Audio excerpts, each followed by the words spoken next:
It's June Cleaver and a Steak Knives' 14th single. Must be nice to be so certain. Nice to win every fight.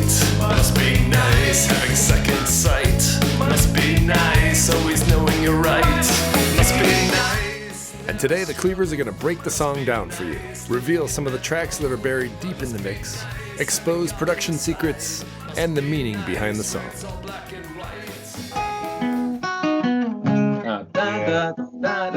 Triplets is better, yeah. And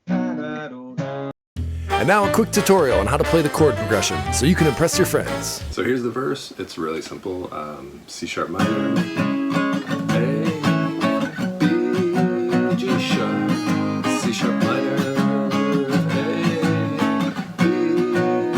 B, C sharp minor, etc. So we're going to do some dissecting of this song. We'll start with the drums, and ironically, this was the last thing to be recorded.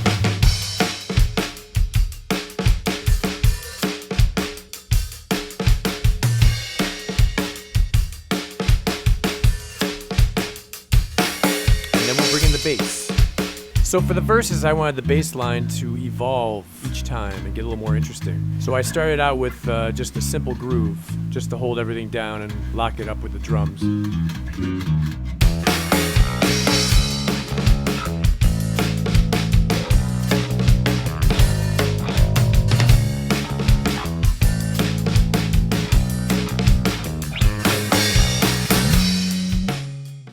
So there are a fair amount of guitars in the song, and a lot of them are kind of buried in the mix. So I thought it would be fun to unearth them, sort of expose them on their own. And I had just bought my 12-string electric. It's the Dan Electro 59X12. So I was very eager to throw that in there. You hear that at the very beginning of the song. And lots of ding dong dong ding ding ding ding ding ding. Those kind of like.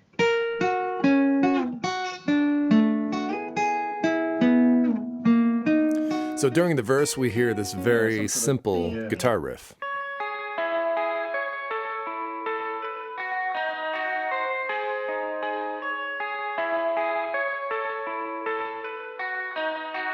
We have a second guitar doing another simple melody.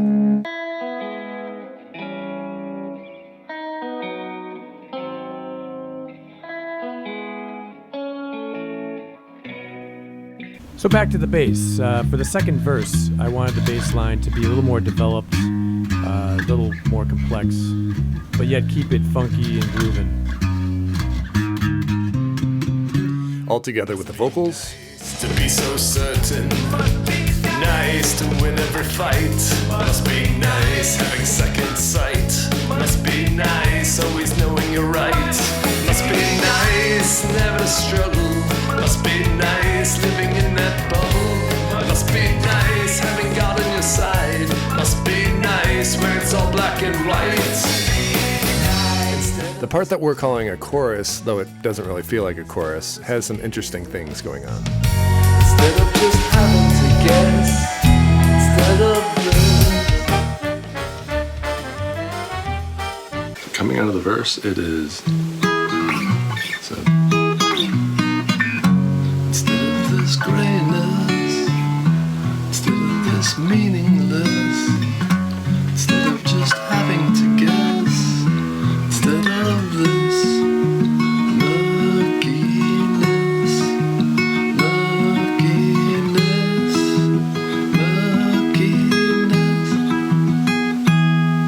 So in this part we have a guitar and a glockenspiel that are mirroring each other.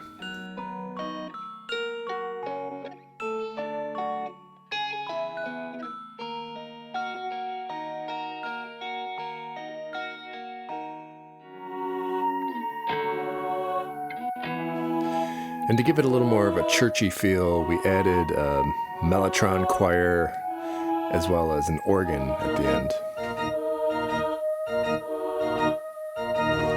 So to add a little human quality to that sort of synthetic mellotron, we created a kind of a zombie-sounding choir. instead of just having to guess, instead of this.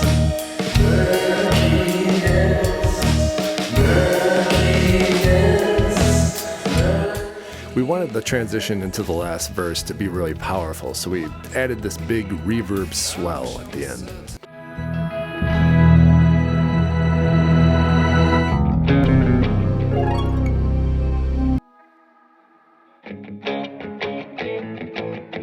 The guitars in the second and third verse come in a little bit more aggressive and grungy sounding.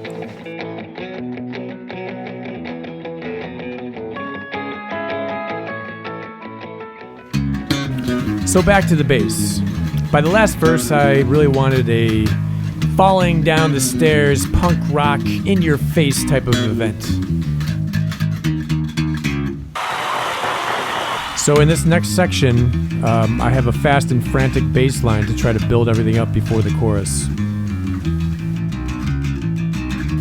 And here it is all together with the vocals. I wish I was certain. I wish I knew. But the only thing I know for sure is I haven't a clue. Must Be Nice is not an anti-religious song. I think we admire people who have faith, especially if they've questioned it or struggled with it. It's more inspired by the people who are so certain in their views that they assume everyone thinks the way they do. Of course, we're all guilty of this to an extent. And it started just as a reaction to the people who are telling you you're going to hell for this or that. And there's never a question whether or not they're going to make it into heaven. Must be swell being able to tell. You'll be watching from heaven as I'm burning in hell. So rather than just ranting about this, I thought it'd be more interesting to explore that envious feeling. To have unquestioning blind faith, to never seem to have to struggle, to see things as black and white and to be able to draw a line in the sand and say you're in and you're out, that must be an incredibly freeing feeling. So to look at it from that envious point of view seemed a little more interesting.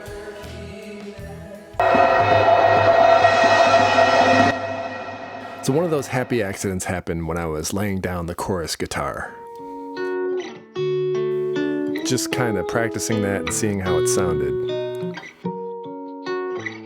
So I thought, what if I add another guitar to that?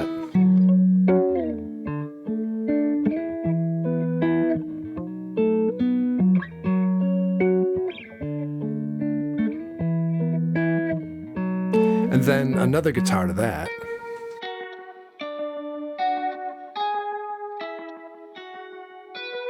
And together they sounded really cool.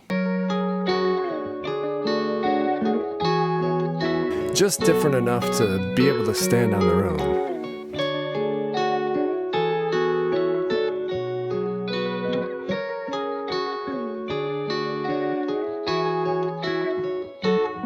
And then I added recorder, sort of an ode to Led Zeppelin and the coda.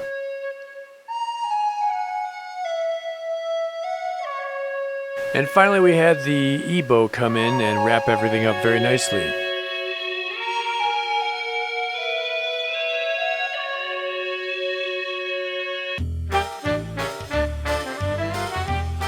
The EBow, or electronic bow, is a small device that when placed over a guitar string, it will create a magnetic field, and this will cause the guitar string to vibrate. It almost makes it sound like you're bowing a violin or a cello. I kind of wanted the EBow part to dance around the notes being repetitively played by the recorder and sort of sail on into the sunset.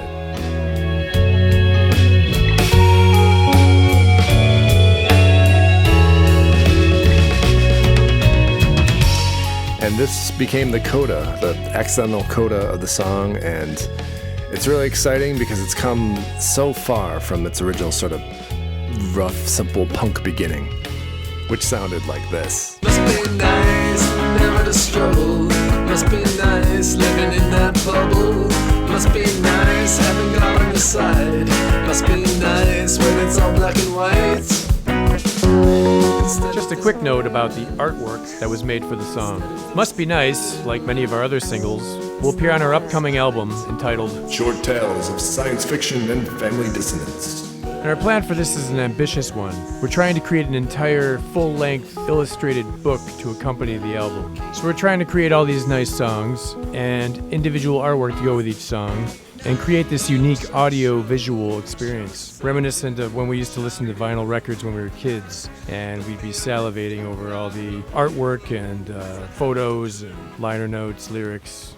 So hopefully this will bring that experience even up a notch, because this combines soundscapes and storytelling, music, and illustrated comic book, just a really unique experience. Anyway, that's the big plan, but this illustration in particular was influenced by old Bible drawings. I looked at especially like the story of Kells, a lot of illustrations in there, a lot of wonderfully ornate, detailed, stylized pieces of ancient art. So I tried to mimic some of that, but in the end, I can't escape my own style, so it just ended up being something in between. So if you like this image, we are actually creating a limited time t-shirt available on our website. Check out the link. I think Pat's got one. He might even have two. And I don't think we ever intended this video to be this long, so we're going to wrap it up here. Thank you so much for watching. Let us know what you think if you have other ideas. Special thanks to Mark, the guitar guy, who helps us out regularly. He's got a great YouTube channel and gives great lessons. And Greg Mercer for helping out with some of the additional graphics. And wow, if you've made it this far into the video, you're a true fan. The few, the proud, the brave. Thank you so much.